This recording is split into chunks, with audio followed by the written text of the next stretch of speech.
out on a farm, and we had a hog pasture down there, had a bunch of hogs in it. And everywhere I would go on the farm, Bruce would follow me, a little skinny thing. Knees was the biggest part of his leg. It was his knees. Great old long feet. And he sucked milk for a long time with a baby bottle. And then he got too big for the baby bottle, so Mama put milk in like a Coca-Cola bottle and put just a regular old nipple on it, you know. Right. And then he quit getting milk out in the bottle and still sucked that nipple. Had that thing in his mouth, and where he had put his hands on it was right dirty, you know, where he had it in his mouth. He'd suck all that dirt off of it. Lived down there in the Dirt. Yeah. He can do like that, you know, boom. And that place was bumping up here, and his mouth going in and out, looking at me. So he followed me down to the hog pasture one time. Everywhere I go, he'd go following me around. So I went out to the hog pasture one time, and there were no hogs in there, you know. And he was standing right there beside of me. I looked down, and he had that nipple going. And his far jumping in and out. You know. I just reached, snatched that nipple out, and I threw it over there. And first thing the hog done run to what that nipple was, you know. And he went to crying. I said, "Well, it's gone now." I said, "The hog's going to eat it up." Oh, you Carly, didn't But he never did suck another nipple. He was, I don't know, 4 years old, I guess, and still sucking that nipple. I see. And it just a filthy. And he would get dirty out on that farm. He'd wear little short, you like overalls, you know, in the summertime. Right. Legs, you know, all of a sudden didn't have nothing on, you know. Right. He'd get out of the dirt, and he wanted to go with me everywhere I went. What do you call you, And I had a Carly? 37 Ford convertible, and he liked riding that car. Oh, right. And he would get in and stand on the ride with me. Now, I'd be driving, he'd stand on the seat with his arm around the back of the seat, so hold it, stand up in the passenger side, Right. hold like that. Yeah. And when I wouldn't let him go with him, I would take off, and he would run behind me as far as he could run. You know, when I take off, and I look in the mirror, and I see him laying back there in that sand, just kicking it, Yeah. crying, carrying on, you know. But he wanted to go with me everywhere I went. So you think he was? We'd get the backer trucks, the horse, and go out and cut corn down there, carry it to the hogs, you know. Right. And he liked that, and he'd get out and drive the horse, and I'd cut the corn down and put it on the backer truck. He'd sat on that corn, you know, and ride back, you know. No problem. He was. Bet you up on You think he was? When he put on Fred got him, he was 5-year-old, and they sort of catered to him a whole lot, you know, because Mama had died, you know. Right. The mule had kicked him and all that kind of stuff. But Right. Yeah. Do you think he was so crazy because he got kicked in the head? huh? Do you think he was so crazy because he got kicked in the head? Or not crazy, but I you don't know, know. he was always wild hair. He was pretty smart. Bruce was pretty smart. Yeah. You know. He'd try about anything. He was smart enough to be in the sonar program on submarines, Yeah. and that you He didn't pretty just smart. put anybody on a sonar program. Right. He was smart enough to be in He bought a that. 55 I see. Chevrolet, had 2 carburetors on it. And the pedal down in here where you put the gas down would look like a foot with 10 fingers on it. 10 toes. That's why it had toes on it. Yeah. It didn't have no floor mats in it.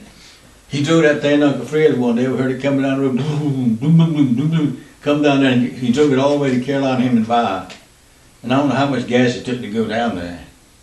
And told me, he said, "Come on, let me go show you my car, how to do it. We got in the car, and we drove back out to the highway, and it's about a mile through the woods to the next main highway out there. And he showered down on that thing, and I was sitting in the front seat, and the dirt and dust was coming in my face from the floor mats, you know. I said, "Bruce, slow this thing down." And I don't know how fast he was running, but that thing was moving on. It had 2 4-barrel Holly carburetors on that thing Wow. in conjunction. Well, it's Yeah. It would coil. run, I mean, you know, the hood. it was so Right. powerful, Well, yeah, it that's just air. sit and shake you in a way to run, you know. What you I was think telling that Blake had today, one I of was showing Blake today, we took out of that road, going up where he's at, and going up Brewer's Neck there, and he running just as hard as he could. And the old hood was shaking on the front like that. Next thing you know, he done blown the damn hood right off the car, went over the top of it into the woods. And we had to go get the hood out of here, because he just had the car painted. Had to go back home and get rope, and come back and get the hood, put them on top of the car, to carry it back to the house. Sprung, you know, had springs in it, and just sprung all that off. Right. Ripped that Just- thing right yeah. off. He thought that was funny as hell. I said, I wouldn't have thought it was funny. He just had the car painted. Remember, he had that kind of a blue looking, silver blue in that thing. He paid a lot of money though. 55. Yeah, it had one of them little small block V8s of it. Yeah. Like a 260, I think they made before they made I the remember 283. 283 or You need a 327. car with two carburetors on like you need a hole in his head. Yeah, right. Well, gas was only But he 25 takes cents chances a on gallon. that thing. I mean, he drive the crap out That of it. thing was, Mhm. it was squalling I tire. said, that thing gonna kill you. I mean, it was squalling tire. I mean, just leave a patch just as far as you want. As long as you had your foot on it, it was low and laying rubber Right. on it. And they were wire tires too, you know. He raced it. We used to race that thing, drag race them guys up there, you know, on Brewers. Because nobody was on that road. You block off both ends, you know. Run right wide, because it was a straight road, it's as wide as you can go. That's what we did on Fridays over there, race. That motorcycle was a mistake though when he got that. Yes, sir, it was. He kept wanting me to buy a Greg one. I said, I ain't buying Greg no motorcycle. Yeah. Kept on asking wanting to buy a Greg one. I said, no, I'm Want us to buying ride one. together, He said, yeah. well, I'm gonna Yeah. buy one then. I said, well, you go buy one, but I'm not buying one. Alright. What about Arnold? You got any stories on him? Got a tape on? Must be a yes. You got a tape on? Yeah, yeah. Has you seen it? Yeah. Oh, okay.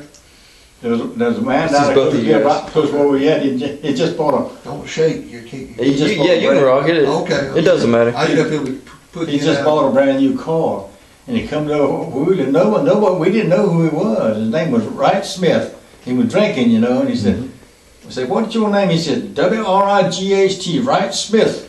Well, I never heard tell him. So it was me and Arnold, and Ashley Jones, and Ralph Jones, and Cliff Jones.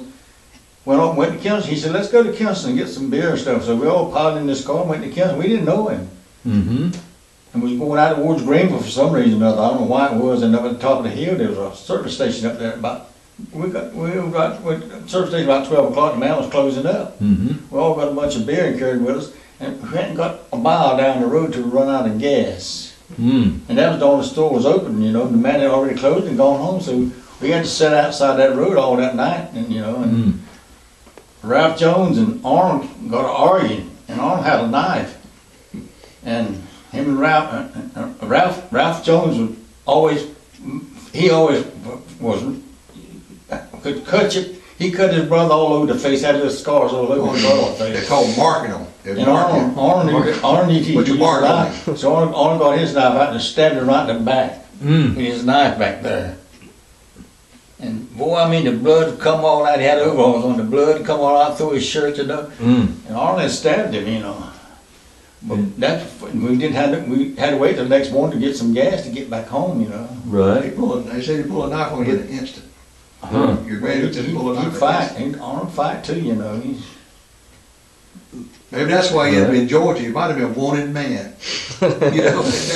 So, but the guy he got okay. He quit bleeding after a while. Well, he still bleeding when we got back home, you know. But Right. I don't know if he went to the doctor or not. I Did he don't know die? how deep he stuck that knife in him, but he stuck it in deep enough the blood was coming out. Right. But I did the know man, one thing, that Ralph Jones backed off of him when he done that. Right. After that, he Because was. Arnold was younger than Ralph was. Ralph thought he Right. could beat him up, you know. But you mean after that, he didn't bother him no No, more? he didn't bother no more that night either. That Yeah. knife in his back, you know. Yeah. they pulled a knife in you. I bet He you went right. all of us about half drunk now, done run out of gas and fight inside the highway. Won't know where past that store, we just passed from. Most of the Jones boys- most of the Jones- got gas there then, but didn't know the man had run out of gas, you know. Most of the Jones boys were related to you, weren't they, Daddy? Huh? Most of the Jones boys were related to you. Cousins, weren't they? The Joneses? I don't think they were, not You were- them. Not that. Well, there might have been some Kenny grandmas, I don't know. They were your I don't know, cousins. but there's three of them. There was, the oldest one name was Clifton Jones, and he had a brother named Ralph, and the youngest brother named Norman. Mm-hmm. And Ralph kept them boys cut up all the time, you know, especially his older brother. I mean, he had scars all over him, you know. Mm. Oh, marking you. When me and Ashley Jones went over to Cliff, his brother Cliff was living on a farm where his aunt had, he was living there farming with her. And me and Ashley were walking down the road, it was a highway, but it wasn't paved, you know. Mm-hmm. We come up to Cliff's house where Cliff lived, you know, and went in there and Cliff was sitting out on the porch. And we got talking with Cliff and said, Walter Rouse lived about 2 miles over there and he sold liquor, bootleg liquor. Mm-hmm. Said, we wanted some bootleg whiskey, so we asked Ralph. Ralph had a mule and a cart.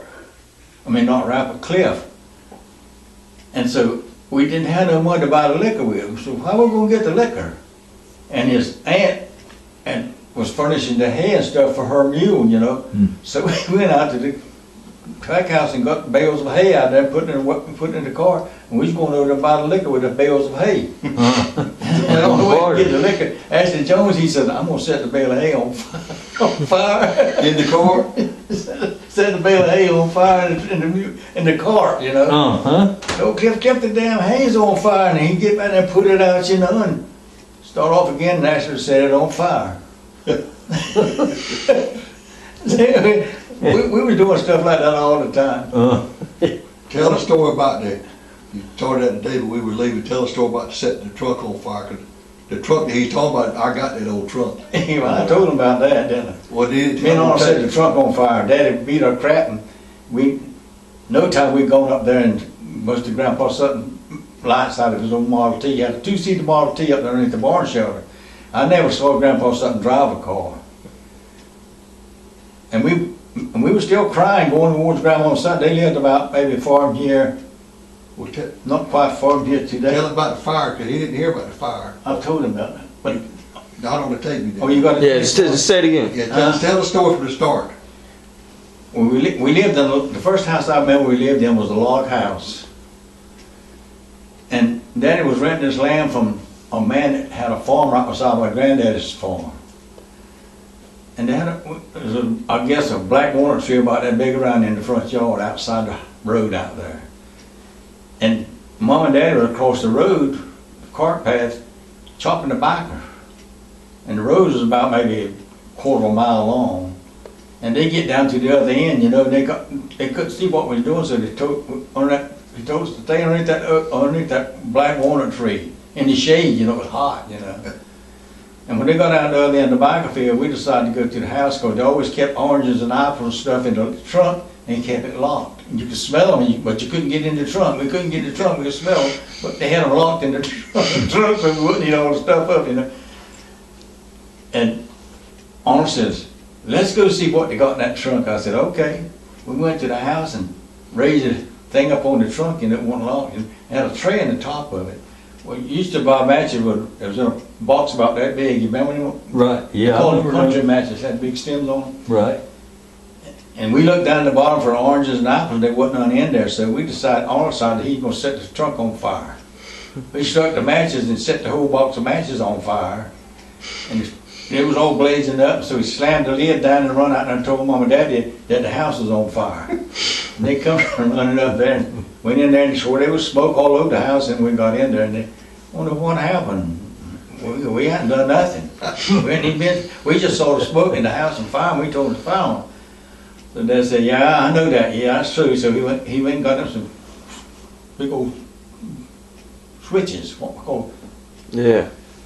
And we were so little, so Daddy took us by the one leg and held us up like this, and he was picking our tail, all the pieces were hanging down. We couldn't get to the ground. You know? We stretched trying to get to the ground and had one leg hanging down. He was tearing us up, whipped Arnold and he whipped me.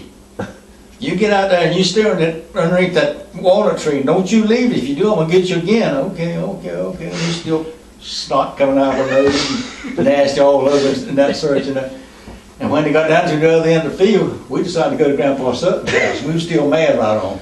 And Grandpa Sutton lived about half as far into that boulevard out yonder. Through the woods. And we were going up to them. We got to where the bike barn was at, and that little Model T was sitting underneath that with headlights on them, you know. Yeah. And we were still mad, so we found some brake pads. We broke the headlights right out in that car, you know. The granddad's story. And Granddad's son's car, you know. And of course, nobody knew who done it, you know. They knew who had done it, but we hadn't done nothing, not a thing. Arnold kept me in trouble all long as we lived together. He kept me in trouble because he was all the time suggesting doing this and doing that. But you left from there, and then you went to the honey, to the beehives. Doing something. Yeah. But when he left, after he left home, I don't know, about 15 or 16 years old when he left. And I can tell you, he went over that man's another farm about 2 or 3 miles where we lived. Because that man over there was going to pay him by the week, and he'd have some money all the time, but when he was home, he wouldn't get paid all the time because Daddy wouldn't pay us. He'd give us $0.25 a week. you know. And food. He went over there and go get some money every week, man's gonna pay him by the day, you know, working for him on. So he found out there was too much work in doing that, so he went to Kinston, he's gonna go to Kinston and get him a job. Went over to Kinston, there was a place on the corner, was a cafe they called Vis-a-Vis Cafe. Went there, the man